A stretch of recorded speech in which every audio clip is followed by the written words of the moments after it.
শ্রী গুরু জয়। উপস্থিত হয়ে গেছি আপনাদের সামনে একটি অপূর্ব লীলা কাহিনী নিয়ে। আজকে আমরা জানব, আমরা অনেক সময় ভাবি ভগবানের নাম জপ করা মানে শুধু মুখে মুখে বলা, কিন্তু সত্যিই কি শুধু বললেই হয়? অনেকেই আছে যারা দিনের পর দিন, বছরের পর বছর নাম জপ করেন, কিন্তু সেই নাম কি সত্যিই তাদের হৃদয়ে পৌঁছয়, নাকি সেটা শুধু অভ্যাসে পরিণত হয়, যেন একটা রেকর্ড বাজছে কিন্তু মনে কোনো অনুভূতি নেই? তাই আজকের আমরা জানবো ভগবানের নাম জপ করার সময় মন লাগিয়ে কিভাবে করতে হয়, আর যদি শুধু উপরে উপরে দেখানোর মতন করা হয় তাহলে কি হয়। যারা এই ধরনের অজানা লীলা কাহিনী এবং অজানা তথ্য জানতে ইচ্ছুক, এবং যারা এখনো পর্যন্ত শ্রী গুরু চরণেষু এই চ্যানেলটিকে সাবস্ক্রাইব করেননি, আপনারা অবশ্যই সাবস্ক্রাইব করবেন এবং একটা লাইক করে দেবেন। লাইক করলে অনেক উৎসাহ পাই। সঙ্গে যারা যারা এই ধরনের অজানা লীলা কাহিনী ও অজানা তথ্য জানতে ইচ্ছুক, তাদের মধ্যে শেয়ার করে ছড়িয়ে দিতে ভুলবেন না। শুরু করছি আজকের নিবেদন। একজন ব্যক্তি তার একটি প্রিয় টিয়া পাখিকে রাধা কৃষ্ণ নাম বলতে শিখিয়েছিল। তার সেই টিয়া পাখিটিও সারা দিন সারা রাত শুধু রাধা কৃষ্ণ এই বলেই চেঁচাতে থাকে। আর টিয়া পাখিটির মুখে রাধা কৃষ্ণ নামটি শুনে লোকটিও খুব খুশি হন, আর লোকটির খুশি দেখে টিয়া পাখিটিও খুশি হয়। তো হয়েছে কি, হঠাৎ একদিন সুযোগ বুঝে একটা বিড়াল এসে ঝপ করে ওই টিয়া পাখিটিকে ধরে ফেললো। আর টিয়া পাখিটিও তখন ভয় পেয়ে ট্যাঁ ট্যাঁ ট্যাঁ এরকম করে চিল্লাতে শুরু করলো।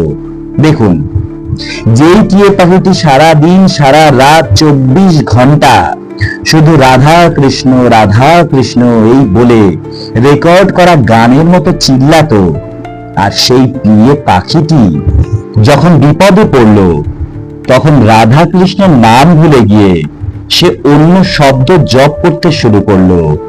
ঠিক ভগবান শ্রীকৃষ্ণের নামটাও এরকম, শুধু নাম জপ করলেই হবে না, মন দিয়ে নাম জপ করতে হবে।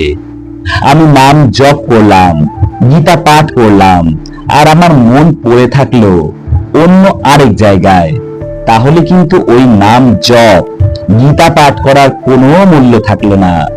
বিপদে পড়লে কিন্তু তখন মুখ দিয়ে রাধা কৃষ্ণের নাম বের হয় না, ওই রকম টিয়া পাখির মতো ট্যাঁ ট্যাঁ ট্যাঁ এই ধরনের আওয়াজই বের হয়।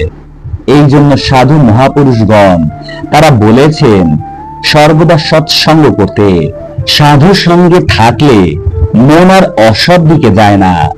সাধুর সঙ্গে থাকলে সাধুদের দেখে নিজের মধ্যে ভগবানের নাম করার একটা অভ্যাস গড়ে ওঠে। আর একবার ভগবানের নাম জপ করার অভ্যাস গড়ে উঠলে তখন ভগবানের সাথে ভক্তের একটা ভালোবাসার সেতু বন্ধন তৈরি হয়ে যায়।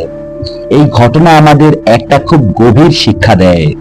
শুধু মুখে মুখে ভগবানের নাম নেওয়া আর মন থেকে নাম নেওয়ার মধ্যে আকাশ পাতাল পার্থক্য আছে। যদি নাম শুধু ঠোঁটে থাকে তাহলে বিপদের সময় তা হারিয়ে যাবে, কিন্তু যদি নামটা হৃদয়ে থাকে তাহলে যে কোনো পরিস্থিতিতেই সেটা আপনাকে শক্তি দেবে। টিয়া পাখির মতো আমরা যেন শুধু শব্দ না করি, আমাদের ভক্তি যেন হয় সত্যিকারের, অন্তর থেকে আসা। ভগবানের নাম শুধু উচ্চারণ নয়, এটা অনুভবের বিষয়।